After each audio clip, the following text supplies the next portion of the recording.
and welcome to this ViBrANT talk about the ViBrANT conference that was held in July 2021.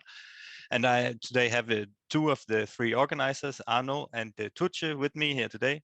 Ina unfortunately couldn't be here, and we will today discuss a bit about how it was to plan the ViBrANT conference.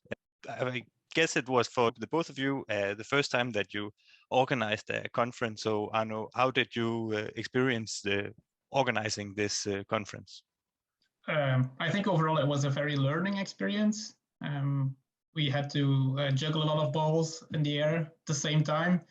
And I think we'll mention it later on also, but of course the current pandemic didn't make it easier to plan this, also because we first planned it in person and then it changed to an online format. Yeah, I would definitely conclude it as a very nice learning experience. Yeah, and I also agree with Arno. It was the first time for me to organize a conference, and yeah, it was quite a nice experience actually. And we encountered different challenges, but at the end, to see everyone was happy was quite satisfactory.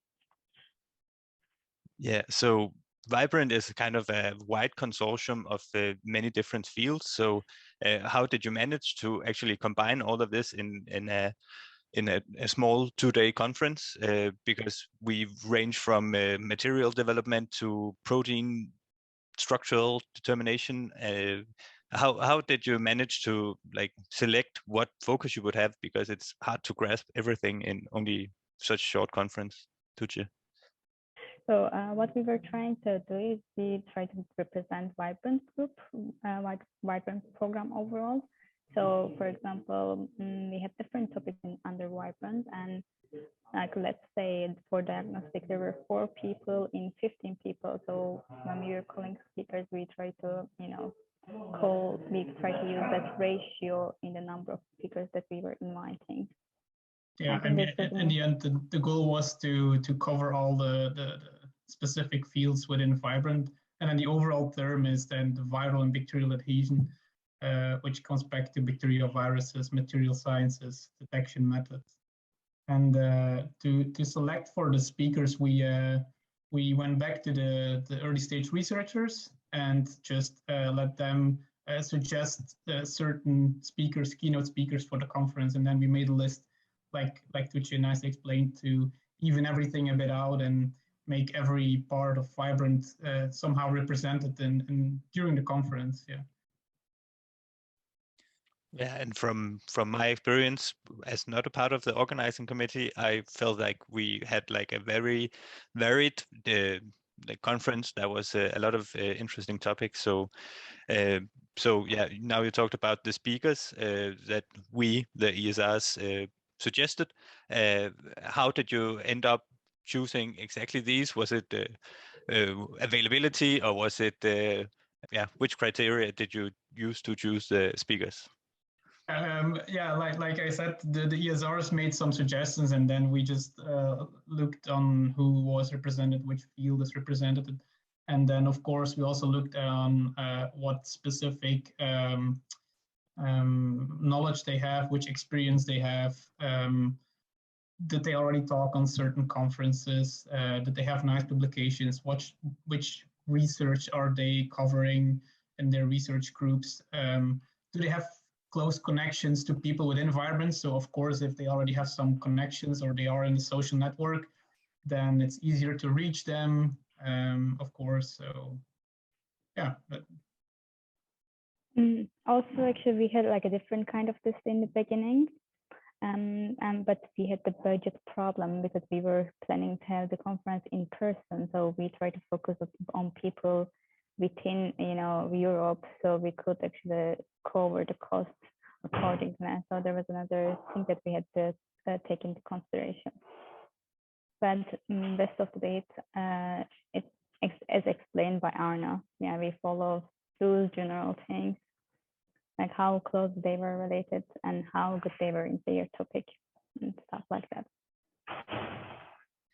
Yeah, that's I guess a big part of planning a conference is also to manage a budget. And as it's not the biggest conference in the world, it was probably not every very high impact researcher you could get to come. So is there anything you feel like you took away from it, or maybe a certain skill that you particularly used during the planning of this conference? I think in general, it's the organizing. Like it's not a full-time job of ours. Of course, we have our own research also going on. We have different projects, and then this comes along kind of. And then we had these regular meetings, like I think once a month at the beginning, and then of course closer to the conference, it was more regularly. And so it was always a bit like, okay, when do we have time to do this? And then you have to focus for a few days, getting out of your research to, for example, set up the website or contact the people or make lists of the participants, distribute and advertise the conference. So there was a lot going on in between the research. So I think the organizing part, keeping everything running, was one asset I think I leveled up, let's say.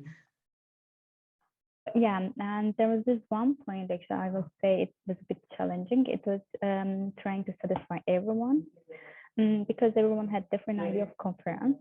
They had their points, valid points that they wanted to see, but it was not always possible, and they were not always compatible to each other to put in one conference. So this was a bit challenging for us to try to satisfy everyone and make something nice that everyone will enjoy. So that's one point, I think. I was also like about the schedule, let's say, because we first planned it in person, and then we had like 2 nice full days, let's say from 9 to 5, and then we can take breaks, get some snacks, some drinks. But online, it's of course a different approach because people are just sitting behind their laptop or computer. And so we wanted to shorten the day quite considerably, but then of course we already invited some speakers. So then we decided to somehow make 2 parallel sessions. So then we always had 2 rooms where people could, which people could choose to join. And so to make it a bit more fast-paced and interactive, and so people would enjoy it more and could choose which topic they wanted to visit or to hear.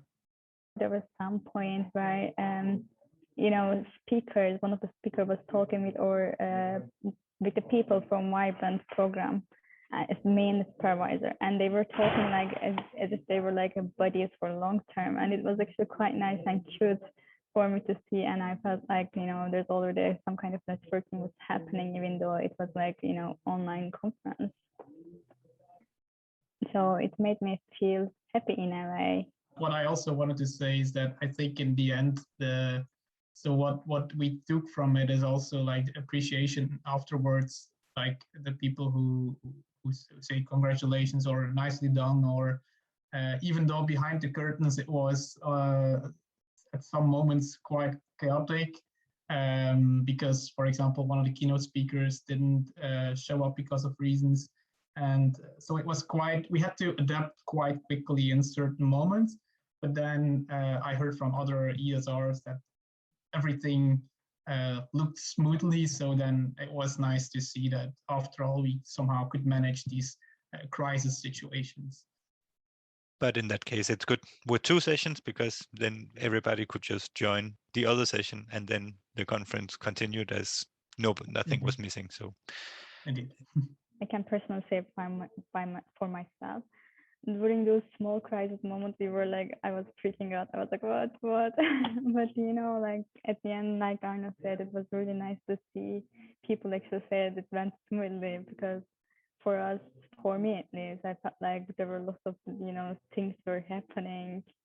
I would like to thank you both for participating in this small talk, giving an insight into the planning of the conference. And we would like also to thank Ina, who is not here, for also planning the conference, and also to our administrative assistant in ViBrANT, Pirjo, for helping a lot with all different kinds of things during the process of planning the conference. So Thank you all for listening. Thank you.